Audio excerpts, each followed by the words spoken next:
is paid. But in dealing with this debt ceiling, how much of the stimulus package is still left? How much of the TARP monies are left there for a slush fund? Why can't we say, now, let's cancel all this stuff that can be canceled and use that money to reduce the deficit? Yeah, there's actually very little of that left. When we got there in January, quite a bit of it was left, but they've been spending it. And it was one of the early pushes that I felt like we should get on. We should have done that day one. We should have pulled that money back. It was unspent balances, and I just don't think our leadership wanted to get into that fight, and so we didn't do it. It's unfortunate because it would have been pretty easy to pull that money back out. You wouldn't have to lower anything down. You just, again, this figure that stimulus money drove this figure from about 2.7 to where it is 3.5, and now then we're funding at that level this coming year, and even our budget funds pretty close to that level. So just understand that once money gets in the government, it's very hard to choke it back out. And that's the reason some economies are total in the stagnation. The European economies are a good example. They tax too much. They're up in the Japan. I mean, Germany was up in the 50% range. You remember the 24% I was giving you? Germany was up around 50% and hadn't created jobs in decades. When this new chancellor got in, they began to cut the spending, not raise taxes more to balance their budget, and they started creating jobs now as they move back down the spectrum of spending versus tax increases. Also, there's a very interesting chart, I don't have it, but you can look at the nations who got into this position, and there have been many of them through history, and so there's a scatter diagram that shows you the nations that have failed and the amount of policies they use to balance their problem out. The ones who chose tax policy, increasing taxes to pay for more spending, have universally failed, not just 50% of them. And the nations who have totally worked on spending cuts have been successful, but the real ones that have been the most successful are the ones who went after growth policies to create more jobs. So that this 2.2 here increases because you're creating more people working and paying in, and those are the people, those are the countries that have had the most success working with the regulatory policies and the tax policies to create that economic growth, which I'm saying we need leadership that will rebuild this manufacturing sector in the U.S. That's the solution for us, is to create those jobs and careers. Is there any left, though? Is there any left in that stimulus? Is there $100 billion left? Maybe $100 billion left between the stimulus and TARP, and it's in different small pots. But again, I've asked our leadership, please go and pull those spend balances back. Both the RSC budget and the Paul Ryan budget attempted to do that, but I'm not sure that it made it through. These things are, they change all the way up to the press time, and so I'm not sure that made it through. But it was one of the pushes that we were holding out for. Who's got this? I do. Who has the mic? Okay, here we are. Steve, Mary Thompson, haven't seen you since last fall, and I want to thank you for beating Harry Teague. That just made my day. All right. That's not a universal sentiment, by the way, but I appreciate that. Well, I figure you need all the bouquets you can catch, so I'm throwing you one. And second, as a former legislator, I know how hard it is to get everything together. You have to accept what you get. But I still appreciate Boehner getting what he did get. He had a lot of people to satisfy. But I hope that he and you will keep working. I think this president we've got is just a travesty. I'm embarrassed and ashamed that he managed to get elected. So the worse you can make him look, the happier you'll make me feel. Okay. That's actually my job. I don't go every day saying what can I do to make the president look bad. It just, this stuff here dominates my day. What can I do to create jobs? I mean, this piece here is, I think, the one that's being ignored by both sides. And in my one-on-one meeting with the speaker just recently said, please, sir, we can talk about spending cuts all day long, but frankly, that's not where the solution lies. The solution lies in creating this economic growth. And so we're going to continue to talk about that, and that will continue to be our, I get along with Speaker Boehner. I voted against him 2 or 3 times here, and he's taking some of that personal, but I told her it's not personal, sir. It's just my beliefs and said, you're being crowded by a piece of our conference that I don't agree with. And those generally are representatives on the East Coast that view life much differently than us Westerners. Many times it's not Democrat, Republican, it is East versus West, it's big versus small, and so anyway, we just try to do the best we can every day. I gotta let Jenny go first. Where's that? Okay, all right. It's gonna get down to each other. Okay, Thank you, Congressman. Yeah. My question is along the lines of Jim. I am wondering, can we stop helping countries that are not favorable to us? Can we cut foreign aid even temporarily until we get our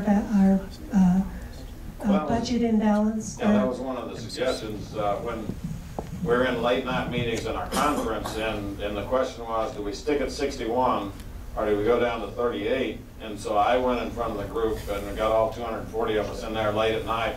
It was almost 11 o'clock, and my statement was it's a false choice that we have to take 38 or nothing, that we could easily roll in this foreign aid here, and I used that exact example. We could roll the foreign aid to countries that hate us, the countries that are trying to do things to damage us, and we could get very close to our 60 billion. We could find 20 billion out there pretty easy. Our leadership just did not want to go there. And our leadership, I don't know why Mr. Boehner doesn't want to take this issue on of Libya, but I think that's a constitutional question. They did not have, the War Powers Act is what they said they're working under. Secretary of State Clinton came and spoke to us and said we're in complete compliance with the War Powers Act. Well, if you look at the three reasons that the president can go into an action without consulting Congress, and consulting is far more than calling on a weekend and saying, by the way, I'm going to drop a bomb over here. Consulting is, I think, what President Bush did. We didn't declare war, but he consulted. We voted for the funding. Congress was deeply engaged, and he had a chance to vote up or down. And to call on the weekend and say we've complied with consulting Congress, I think, is a stretch of the imagination. And again, is an indication of people who are willing to just walk around the law. And we're seeing that walk around the law happen in many different areas. And that's what alarms me, is the walking around of the law. And because if we ever go to that point, then the law means nothing anymore. It's just how you want to interpret it. And so Secretary of State Clinton said they're fully compliant with the War Powers Act, and they are not, and we're not doing anything about it. And so that's the way it is. That's we're gonna. All right, I'm done. I'll let the ladies go first. Yes, they got better questions and they're prettier too. So. Can you guys all hear me? Yeah. I know, but a little closer. A little closer. Yeah, now we got it. One of my favorite congressmen, besides you, is Paul Ryan. And I listen to everything he says. I really, really like him. And I'm real worried what the liberals are going to do to him, because I listen to all the channels of news, because I like to hear the other side things, okay? And they're making him out now like the young kid on the block. And they're calling him the accountant, and they're starting to make these remarks that I've seen them ruin people in the past. Yep. And Ryan is just one that I'm just hoping they're not going to touch. Is he strong enough to take care of this himself? He appears to be, but I'd like your opinion a little bit later on that. And one of my other things is Obama, his fundraising, his goal is $1 billion. How in the heck do we have anyone run against that amount of money? That's a lot of power, that he's gonna get. And I'd just like to know exactly what everyone's planning on doing. Finally, on just a question about what the doctor said, why can't the countries, most of these places that we go to, all these countries, aren't we there protecting them?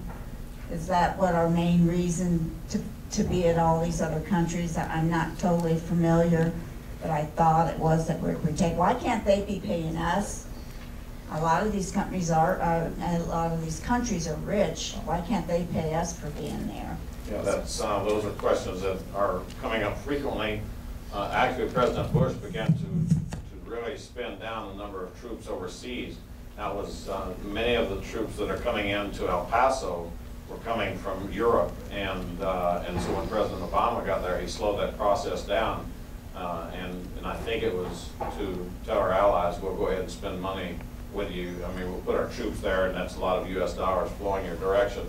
But we've got, those are previous struggles that we just still have troops there. I don't see my need, the reason for the soldiers that we have scattered around the world, and we could start bringing them back and lowering the steps tremendously.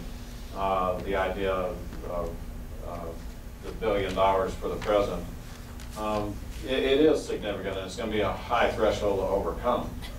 Keep in mind, though, that 6 or 7 committee chairmen with a lot of money in this last race got beat by people who are really running campaigns on Facebook.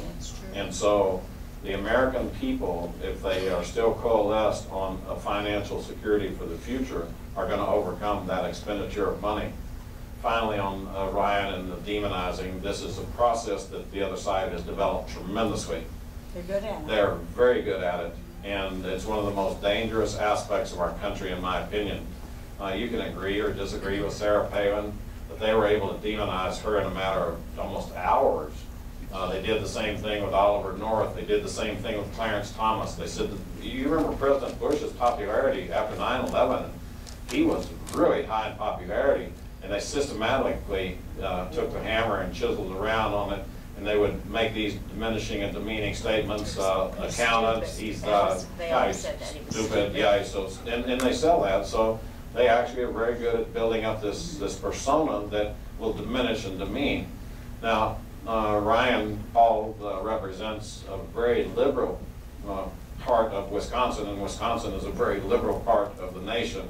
But he's been talking his conservative views for a long period of time, and his constituents are very comfortable. In fact, the state in this last election swept his direction, not away from him.